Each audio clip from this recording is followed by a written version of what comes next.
Alors, je vous propose de prendre connaissance d'un exercice. Donc, on a pesé 101 agneaux de race charmoise.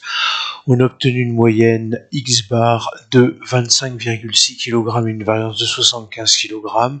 Et on a pesé 201 agneaux berrichons qui ont donné une moyenne de 30 kg, une variance de 170. Peut-on supposer à partir de ces échantillons que le poids moyen est le même pour les deux races ? Voilà, donc je vous laisse réfléchir et puis moi de mon côté, je vais en profiter pour commencer à travailler aussi et puis ça va vous permettre de vous corriger le cas échéant. Alors ensuite, on va poser l'hypothèse nulle et l'hypothèse alternative. Je m'arrête. Si vous voulez essayer de la rédiger par vous-même et ensuite vous pourrez comparer. Donc l'hypothèse nulle, c'est que les moyennes de poids sont identiques pour les deux races. Et donc l'hypothèse alternative, c'est que les moyennes de poids sont différentes.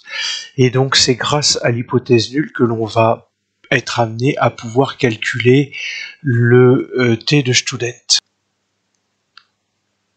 Alors ensuite, il va falloir calculer à l'aide de la formule la variance commune.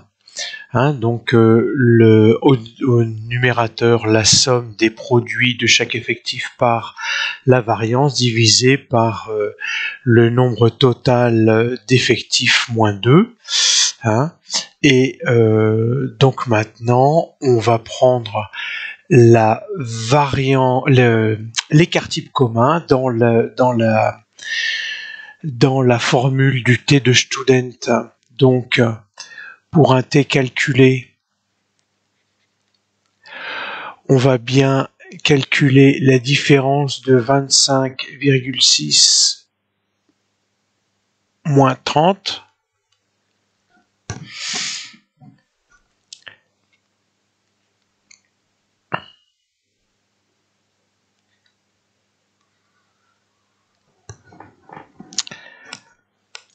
Et ensuite, on va prendre 11,80 facteur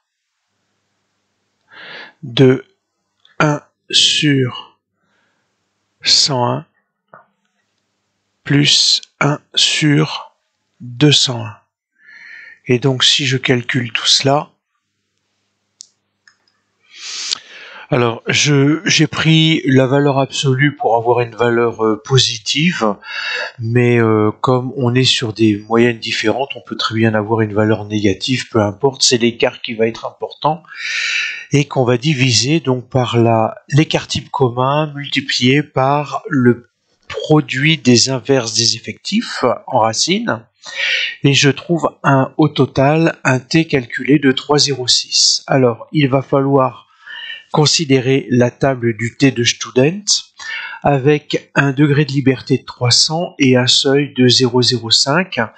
Et donc, on remarque que le T calculé est supérieur au T de la table. Autrement dit que 3,06 est supérieur à 1,96. Donc, de manière significative,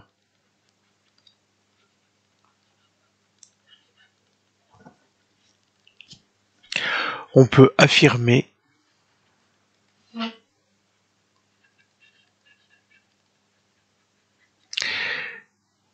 que les moyennes de poids